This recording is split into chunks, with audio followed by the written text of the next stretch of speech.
আসসালামু আলাইকুম। আজকে আমি আপনাদের সাথে শেয়ার করব যে আপনি দালাল না ধরে নিজে কিভাবে আপনি গাড়ির কাগজপত্র করবেন নিজে থেকেই উইদাউট দালাল। সো প্রথমে আপনাকে কি করতে হবে, এক নম্বরে আপনার বিএসপি অ্যাকাউন্ট লাগবে। সো বিএসপি অ্যাকাউন্ট আহামরি কিছু নয়, এটি একটি ফেসবুক অ্যাকাউন্টের মতো কিংবা গুগল অ্যাকাউন্টের মতো। আপনি যেভাবে একটি অ্যাকাউন্ট তৈরি করেন ঠিক সেভাবে এই অ্যাকাউন্টটি তৈরি করবেন। সো বিএসপি আপনি সার্চ করবেন বিএসপি বিআরটিএ, যে সেখানে যে আপনি কি করবেন একটি অ্যাকাউন্ট তৈরি করবেন। অ্যাকাউন্টে তৈরি করবেন আপনার এনআইডি হুবহু তথ্য মিল রেখে এবং এনআইডি দিয়ে যে সিম আপনি উঠাইছেন সেই সিমের নাম্বার সেখানে আপনি ইউজ করবেন। ঠিক আছে, তাহলে আপনার কি লাগবে, একটি বিএসপি অ্যাকাউন্ট লাগবে। আর যাদের বিএসপি অ্যাকাউন্ট আছে, বিএসপি অ্যাকাউন্ট কাদের আছে, যাদের লাইসেন্স করা আছে, যাদের লার্নার করা আছে, তাদের অবশ্যই বিএসপি অ্যাকাউন্ট আছে। আপনার সেখানে ফরগেট পাসওয়ার্ড করে পাসওয়ার্ডটা ফিরিয়ে এনে আপনি লগ ইন করে আপনার বিএসপি অ্যাকাউন্টটা পুনরুদ্ধার করবেন। তাহলে এক নাম্বার কাজ আপনার বিএসপি অ্যাকাউন্ট লাগবে। তারপর আপনি কি করবেন, সেইখানে আপনি তথ্য ইনপুট করবেন, মানে তথ্যগুলো আপনি যা যেভাবে চাই গাড়ির, ওখানে আপনি একটু রিসার্চ করবেন বিএসপি অ্যাকাউন্টে যে কোনটা কি। আপনি যদি 1 ঘন্টা সময় দেন, যদি অনলাইন সম্পর্কে প্রাথমিক ধারণা থাকে আর আপনি 1 ঘন্টা সময় দেন, তাহলে বিএসপি অর্থাৎ বিআরটি এর যে ওয়েবসাইট সেটি আপনার আওতায় চলে আসবে। তখন আপনি কি করবেন, নতুন যে নিবন্ধন আছে যানবাহন নিবন্ধন, সেখানে যাবেন এবং আপনি যানবাহন নিবন্ধনের জন্য আপনি তথ্যগুলো আপডেট করবেন সেখানে। সো আমি স্ক্রিনে দিয়ে দিচ্ছি আপনি কোথায় যে কিভাবে কি করবেন, তাহলে আপনার জন্য সহজ হয়ে যাবে। সো এইখানে আপনার সতর্ক থাকতে হবে, আপনি যেন কোনোভাবেই ভুল তথ্য সাবমিট না করেন। আপনাকে কি করতে হবে, বারবার রিভাইস দিতে হবে, সংরক্ষণ করতে হবে, এ টু জেড ভালো করে দেখে তারপর সাবমিট দিতে হবে।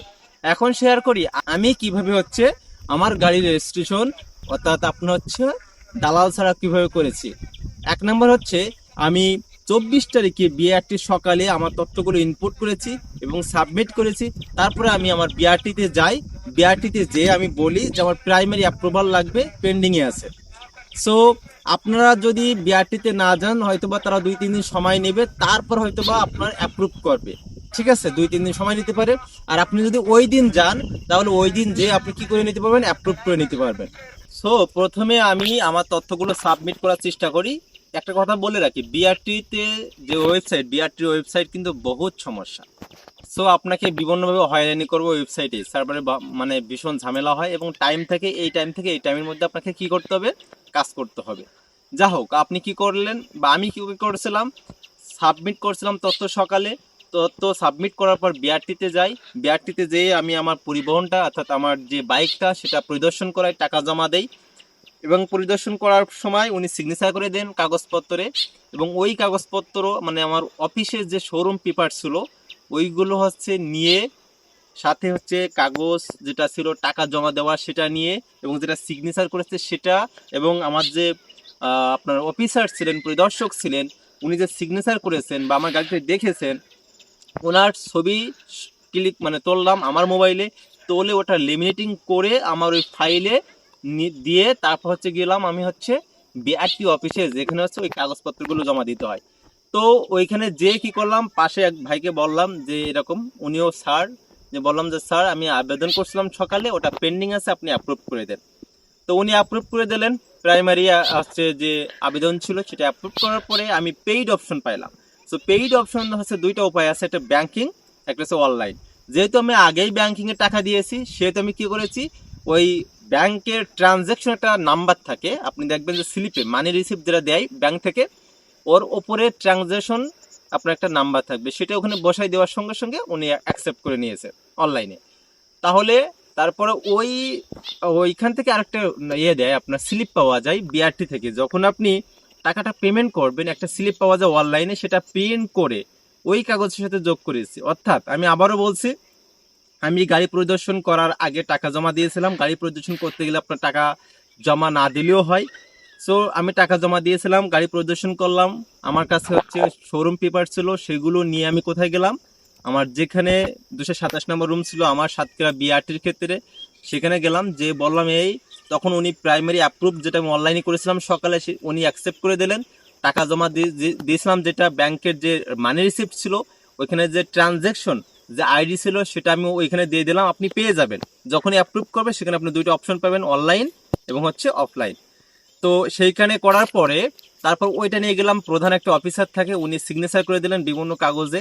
সিগনেচার করার পরে ওই ফাইলটা নিয়ে আমি আমাদের যে স্টোর, অর্থাৎ বিআরটি যে স্টোর রুম আছে, উনি আরেকটা মানুষ ছিল ওখানে, ওনার কাছে নিয়ে যাওয়ার পরে উনি হচ্ছে কি করলেন, ওইটা রেখে দিলেন ফাইল। তারপর হচ্ছে দেখা যাচ্ছে আপনার ফাইলটা কিছুদিন পরে অ্যাপ্রুভ হয়। ফাইলটা জমা দেওয়ার পরে আপনার কাজ কমপ্লিট। এখন আপনি যদি প্রাইমারি আবেদন করেন, অর্থাৎ অনলাইনে আবেদন করার পরে আপনাকে কি করতে হবে, যদি আপনি চাইলে অপেক্ষা করতে পারেন, আর না চাইলে আপনি বিআরটিতে দিয়ে বলতে পারেন আমি আবেদন করেছি, অ্যাপ্রুভ করে দেন। এটা হচ্ছে দুইটা উপায়। তো আপনি যদি প্রাইমারি আবেদন করে আপনি মনে করেন যে অ্যাপ্রুভ হবার পরে আপনি গাড়ি পরিদর্শন করতে হবে, এমনটি নয়। আপনি চাইলে দিনের দিন এই কাজটি করতে পারবেন। গাড়ি আপনি পরিদর্শন করে কাগজপত্র সব জমা দিয়ে আসতে পারেন, এবং আস্তে আস্তে ওরা অনলাইনে কাজটি কমপ্লিট করে ফেলবে। এবং ফাইনাল ধাপে 9 নম্বর ধাপে এসে আপনি কি পাবেন, আপনার গাড়ির নাম্বার পেয়ে যাবেন এবং ট্যাক্স টোকেন পেয়ে যাবেন অনলাইন থেকেই। সো আশা করি যারা আসলে অনলাইনে হচ্ছে রেজিস্ট্রেশন করতে চাচ্ছিলেন তাদের জন্য অনেক হেল্পফুল হবে। তাছাড়া বিআরটিতে কীভাবে তথ্য ইনপুট করতে হয় এবং ওয়েবসাইটে যেয়ে সেইখানে আপনি ওইখানে এক্সাম্পল দেওয়া থাকবে, কাগজপত্র কোন অপশনে কোন ফাইলটা দিতে হয়, ওইখানে A to Z সুন্দর করে পাশে দেখুন বলে অপশন থাকবে, আমি দিয়ে দিচ্ছি। আমি পাশাপাশি স্ক্রিনশট দিয়ে দিচ্ছি, আপনারা একটু দেখে নেবেন জুম করে। সো আপনি কি করবেন, ওটা দেখে ভালোভাবে ওই কাগজের উপরে কি লেখা আছে, টু রেজিস্ট্রেশন, টু সোল্ড, বা চালান নাম্বার 40-এর এত এত, কিংবা আপনার দেখা যাচ্ছে আপনার গেট পাস, প্রতিটা কাগজ হুবহু মিল রেখে ওখানে যেখানে যেটা চেয়েছে সেখানে সেটা আপনি কি করবেন, পূরণ করবেন। ঠিক আছে, পূরণ করে তারপর আপনি সাবমিট করবেন। ভুলভাল কোনো তথ্য আপনি ইনপুট করবেন না, তাহলে কিন্তু আপনার হচ্ছে অ্যাকসেপ্ট হবে না। 2 নম্বর, আমদানিকারকের তথ্যটা হচ্ছে আপনি যে কোম্পানি গাড়ি কিনবেন সেই কোম্পানি আপনার হচ্ছে অফিসিয়াল যে আমদানির স্থান আছে সেটি আপনি করবেন, ইনপুট করবেন। অর্থাৎ আপনি যে শোরুম থেকে কিনেছেন ওইটা কিন্তু আমদানিকারকের তথ্য নয়। আমদানিকারকের তথ্য হচ্ছে যে মানে কোম্পানি যেখান থেকে, সেটা হতে পারে ঢাকা, গজারিয়া বা চট্টগ্রাম, হোয়াটএভার, আপনি আপনার কাগজে সেটা পেয়ে যাবেন আমদানিকারকের তথ্য। তাহলে সামারি কি আজকের ভিডিওর 1 নম্বর কথা হচ্ছে আপনার এই বিএসপি অ্যাকাউন্ট করবেন, তারপরে মোটরযান তথ্য বা নিবন্ধন বলে যে অপশন আছে সেখানে যাবেন। আপনি আপনার মোটরসাইকেলের যে তথ্যগুলো A to Z showroom paper থেকে যা আছে সেগুলো পেয়ে যাবেন। একদম কোনো ভুল তথ্য ওখানে ইনপুট করবেন না, ওজন থেকে শুরু করে টায়ারটা সব সাইজটাই যা আছে A to Z সুন্দরভাবে অফিসিয়ালভাবে কারেক্ট দেবেন। তারপরে সাবমিট করে আপনি চাইলে 2 দিন অপেক্ষা করতে পারেন, অথবা ওই দিন যদি বিআরটি অফিস খোলা থাকে অফিসে যে আপনি কাগজপত্র জমা দিতে পারেন, গাড়ি পরিদর্শন করে সব কমপ্লিট করে, আপনার দালাল লাগবে না। সো আজ এই পর্যন্তই। কোনো বিষয় জানার থাকলে কমেন্ট বক্সে জানাবেন, দরকার হয় পরবর্তীতে আমি অন্য একটি ভিডিওতে ক্লিয়ার করবো ইনশাআল্লাহ। আজ এই পর্যন্তই। আসসালামু আলাইকুম রহমতুল্লাহি ওয়া বারাকাতুহু।